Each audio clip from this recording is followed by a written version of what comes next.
France Gall en mars 1968. Rue des Archives, copyright Rue des Archives, PV2. L'interprète française a inspiré des musiciens du monde entier, dont certains ont produit parmi les reprises les plus excitantes de ses titres. Retour sur les versions internationales les plus séduisantes de Poupée de cire, Poupée de son ou encore de Laisse tomber les filles.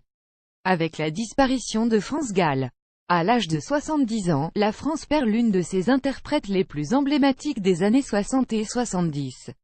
L'artiste est décédée dimanche à l'hôpital américain de Neuilly-sur-Seine. D'abord chanteuse yéyé prise sous son aile par la géniale Serge Gainsbourg, elle bifurque plus tard dans un registre plus dansant sous l'impulsion de son mari Michel Berger qui compose, écrit et arrange tous ses morceaux.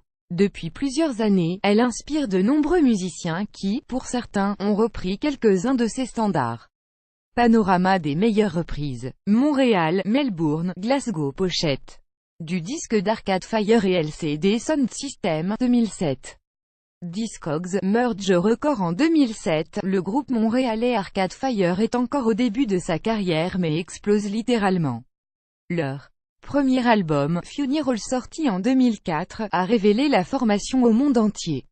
L'engouement du public est rapide. Le morceau Rebellion, Lies, devient un tube.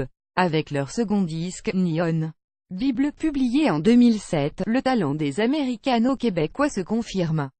Ils entament une tournée internationale qui les conduit naturellement en France où ils se produisent, entre autres, le 22 juillet 2007 dans les arènes de Nîmes. Au mois de mars, la joyeuse bande joue à l'Olympia. Durant leur tournée, la chanteuse Régine Chassagne propose de reprendre le titre Poupée de cire, Poupée de son, composé par Serge Gainsbourg pour France Gall en 1965.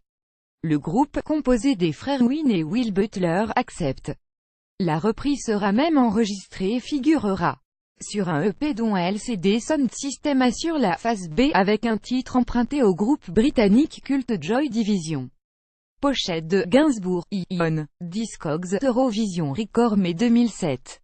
C'est aussi l'année où Quentin Tarantino sort Boulevard de la Mort, son 6e long-métrage.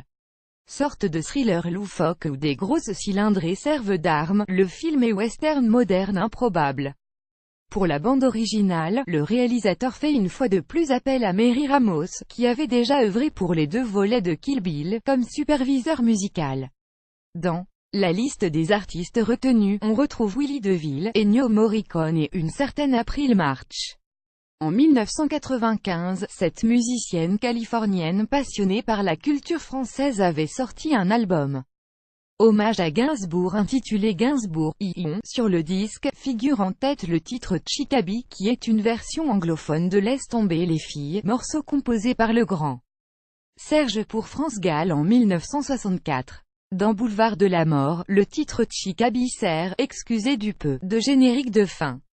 Disque japonais de Poupée de cire, Poupée de son, 1965. Philips. Quelques années plus tôt, le groupe de rock indé écossais Bell disque intitulé The Black Session.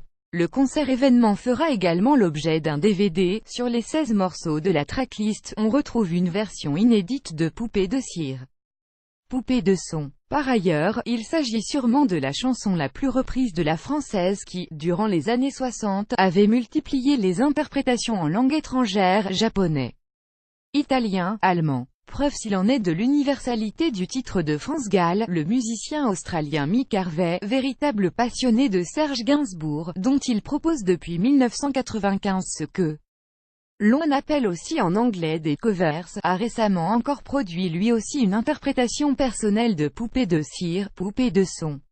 Le compositeur et arrangeur, acolyte du mythique Nick Cave au sein des groupes The Birthday Party et The Bad Seeds, a publié cette année son 4e et dernier disque dédié à Serge Gainsbourg, Intoxicated Women, après Intoxicated Man. En 1995, Pink Elephant en 1997, One Man's Treasure en 2005.